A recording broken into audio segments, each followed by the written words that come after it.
بسم الله الرحمن الرحيم الحمد لله رب العالمين magacaygu waa Bilaal Mustafa Daahir ku nool haddadan waxa weeye dalka Jarmalka aad baa idin salaamaya dhammaan ummadda Soomaaliyeed waxaan leeyahay aad baa idin salaamaya noloshu haydi wacnaato mawduucaygan waxa ku saabsan gaar ahaan waxa weeye madaxweynaha jamhuuriyadda Soomaaliland Muuse Bihi Cabdi iyo shicibka reer Soomaaliland saddex mas'alo rabaa inaan madaxweynaha weydiiyo مسألة كوباد قلت dadkan waad u dhaaratay dadkaad u dhaaratay baanu ka midnahay su'aasha kale ku weydiinayana waxa weeyaan waqtigan maanta ilmaha yar ee dhashay madaxweyne isagoo aqoon lu maanta ilaahay baray buu dhashaaba oo wax badan kala garanayba hadda waa ilmaha yar ee markuu gaaro hal sano iyo wax badan buu garanaya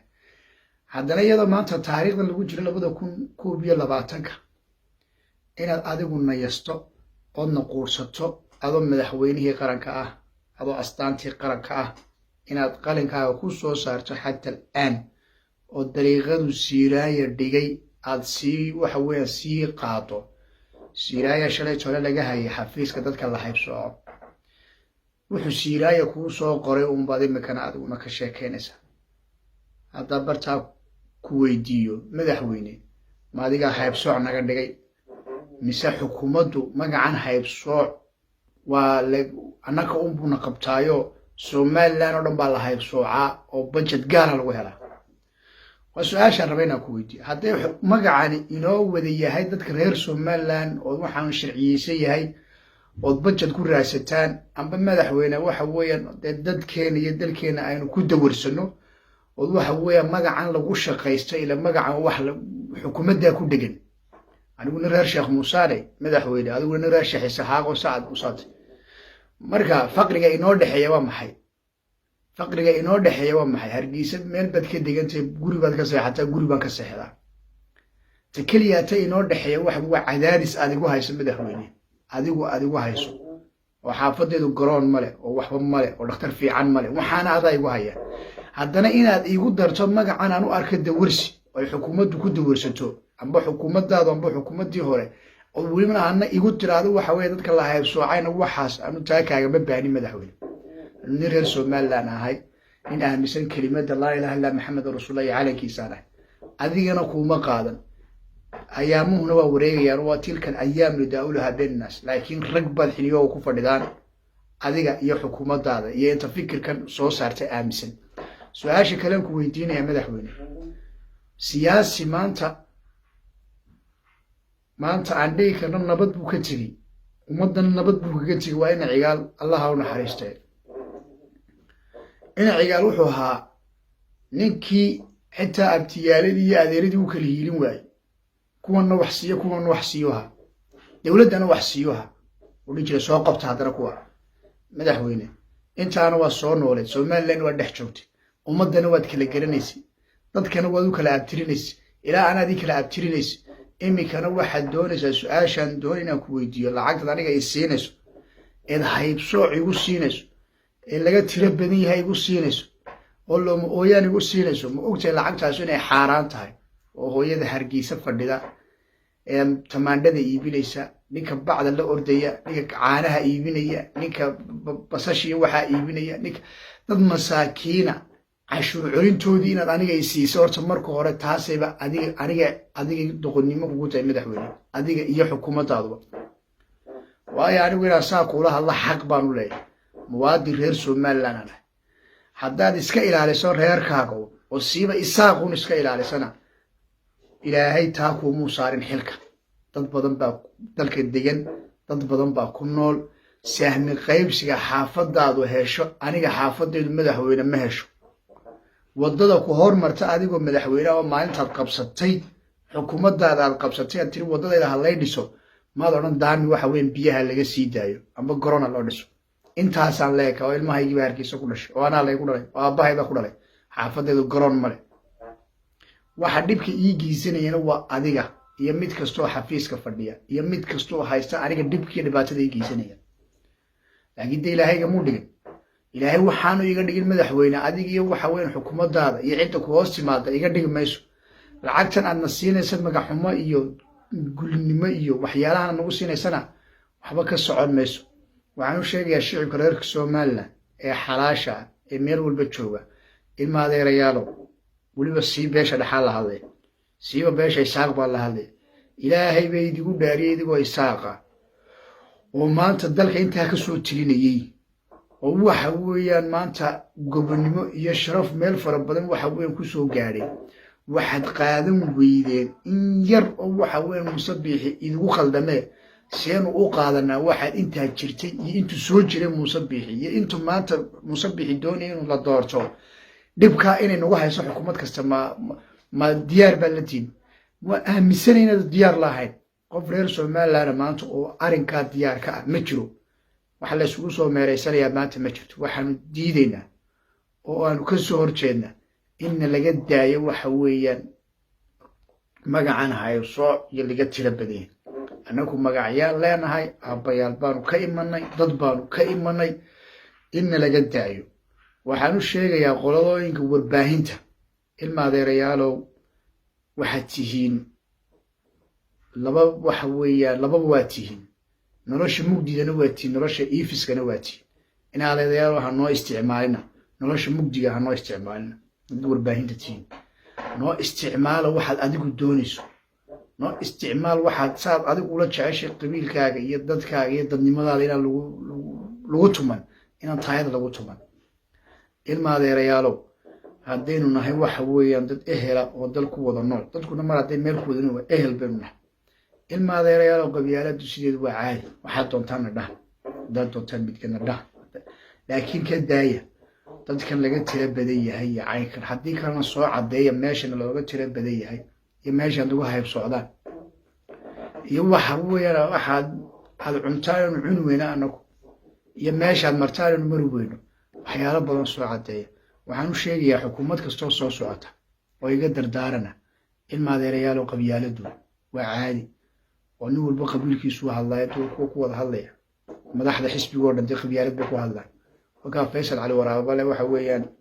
wax qarxajis la yidhaahaa ma jiro wakaa waxa weeyaan dee maanta reerkiisii taa ma diidanin daniyo laakiin maalin oo keliya ta madaxweyne muuse biixi ma dhahi karaa dadka la hayb soocay sacad muuse muxuu dhihi waayey ma dadka la hayb soocay saaq ma dhahayo adiga madaxweyne in lagu dhaco dadka la hayb sooca ma jedin siduu markaa qalinkaagu noo qabanaya seed rabtaa inaad ummadda u hogaamiso seed rabtaa inaad ummadda tan wax badan aad u sheegtaan mudane madaxweyne waa sidee xaalkaagu waa sidee xaalkaagu waa sidee xaalkaagu haddaba macnuhu maaha inaad ummadda ka duwantahay dadka haddaad ka kala duwan tahay ood waxaad maanta shaar bad xidhan tahay jaalla ah ama jaal roosaan xidhanay micnuhu maaha maadaama inteedu baadan dadkii aan la joogay shaar wada jaalaha roosaan xidhayn adiguna aad jaalla xidhan tahay inaad naga aqoon badan tahay ma inaad naga fiican tahay micnuhu waxa weeyaan dalkan iyo dadkan adaa hogaaminaya madaxweyne maadaama ummaddan hogaaminayso anagu xuquuqkaaga maba baahnin laakiin af fiican baanu kaaga baahannahay iyo waxa weeyaan reer walba waad garanaysaa oo kitaab baan ku dhaaranaya inaad kala garanaysaa inta kula degan maanta reer walba waxa weeyaan dastuurkan waxaana ku qoratay haddaanan budget dowladdu ku qaadan oo waxa weeyaan budget gaar oo ay kaga qaadan dunida maanu sheegin taana dee maanta aqoon baanu ka daba tegaynaa sida ugu dhaqsiyaha badanna waxaanu ka daba tegaynaa magacan la hayb sooca Somaliland maxay ku dugsataa magacan laga tira badiyay Somaliland maxay ku jeclaatay magacan laga tira badiyay Somaliland maxay ku haysataa magacan laga waxa weeyaan maxay ku haysataa wada waxa weeyaan waxaad qaadateen waxa weeyaan aniga hay saare war waxaad adigu badiidaysaa ilmaha kala cararaysa ilmahayga ha saare war anigoo maanta intaa leegba waxa weeyaan Hargeysa ku dhashay oo aabbahay ku dhashay oo awowgay ku dhashay oo anigu aan ku dhalay haddana waxaasaad rabtaa aan iska celiya adigu daba wada war waxaanaad ku qabtaan xukuumadda Somaliland inay soo caddeeya magacan la hayb sooco waxaanaad ku haysataan isku qabtaan intaasaan xukuumadda leeyahay waxaan leeyahay qolyooyinka la hayb sooco ee qaatay ee qaarkood aan arkaygo TV ka hadlaya xukuumaddan mahadnaqaynaa maxaad ugu mahadnaqaysaa meena lagu hayb sooco adeer ilaahay baa kuu dhaariyey wala kula yar wal ku yar waaniye qof iga weynna waa tay maxaad ku qaadanaysaa meel lagu hayb sooco adeer ma inaad midgaantoo lagaa tira baday adeer ma in la oomoyaan tahay adeer mucadig iyo muuse biixi maxaad isdheerti xiniyaha uu leeyahay baad leedahay adeer waa maxaa keenay maxaa ku wiiqay adeer gudnimo looma dhinto gaajana loo waxa weeyaan waan baahanayn in looma bakti cuno adeer waxaana inaad qaadataan maaha waan uga digayaa siyaasiyiintaad uga digayaa dadka damiir kale inayna doonan waxa weeyaa waxaas adeerow $200 oo gudnimaydi geliya ila lacag ma bixinayaan waa $200 ama $2 milyan oo Soomaaliland oo gudnimaydi gelinaya oo waxa weeyaan ceebidii soo jiidaya waxa idin dhaantay idinko waxa weeyaan aad doorasho ka qayb gelin ayaa lagu qaatay doorashada waqtigeey ku soo mari maalin maanta ay bay ku soo mari maanta taa lagu qaatay markaa walaal waxaan ku leeyahay ka tigtoono hoos ha isku dhigin waxa weeyaan maanta waad arkaysaa adduunyadii waxa weeye qof walba maskaxiya aqoon ku leeyahay waxaan lay tira badan yahay wax ka jira aba yaraateen ma jirto waxa weeyaan adiga baa la rabaa in maskaxdaada dhamintii lagu dilo in qalbiga lagaa toogto baa la rabaa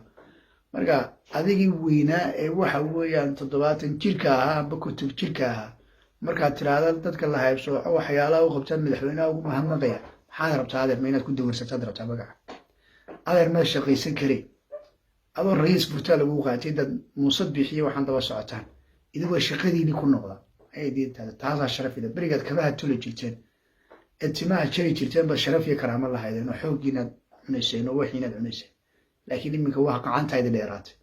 salaadiintii kale dalkaad ku dayateen ama shaqaystayaasha ay tuugtaaba ku dayateen tuugtaas baad la tuugtiin waayo qofkuna wuxuu damiir leeyahay dareen leeyahay markuu magaciisa iyo dadnimadiisa iyo sharaftiisa ciduu doonaba ha noqdee markuu ilaalinayo ayuu qofku waxa weeye qof jiraya laakiin qofku markuu dantiisa iyo sharaftiisa iyo magaciisa war dunida bale wabal dunida walmiga bal xukuumadan ay Muuse Biixi xukuumadda Muuse Biixi inta haysata inta ku xidhan ee reerkooga wada gaajoonayaan waxa ma haystaan haddana maxay ku dhimanayaan dhexda mara ku xidhaan oo waxay ku dhimanayaan inuu Muuse Biixi wax noqdo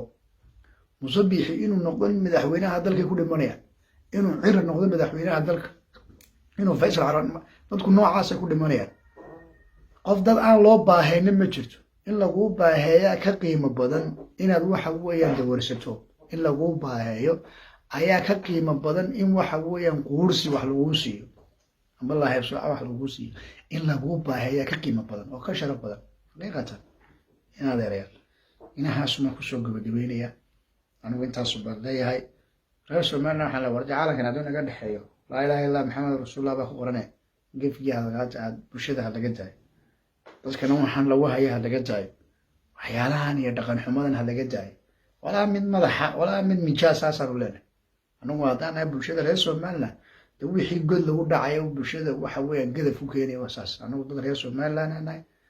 Soomaaliya kamid aanahay ilaahayna ka dhigay baana marka ninka doonaya burush xaarin loo wadayo ama madaxweyne noqon amba cid kale noqon ilaahayna ka yeelaa anaguna ka yeelmayna waxaana waa wareegto waad fadhiday maalintaada way bulshada ha ku sinaato waa labada garab ha sinaadaan labada garabi ha sinaadaan labada baa janno iyo naar ku geynay laakiin ha noqon aakhira adigoo saa kala maroro garabna hooseeyo garabna sareeyo wayna ku socotaa marka tiraada bulshada anigu ka dhashayna waa laandheerayaa loo magacyadoodii iyo caynkooga suweer abal iyo noocooga sheegaya iyo cid ay yihiin dadyow kalena waan ku tumanaya sharaftoodii iyo qabiilkoodii noloshoodii cid ay yihiin baan karbaashaya oo ku dawarsanaya oo lacag ku soo qaadanaya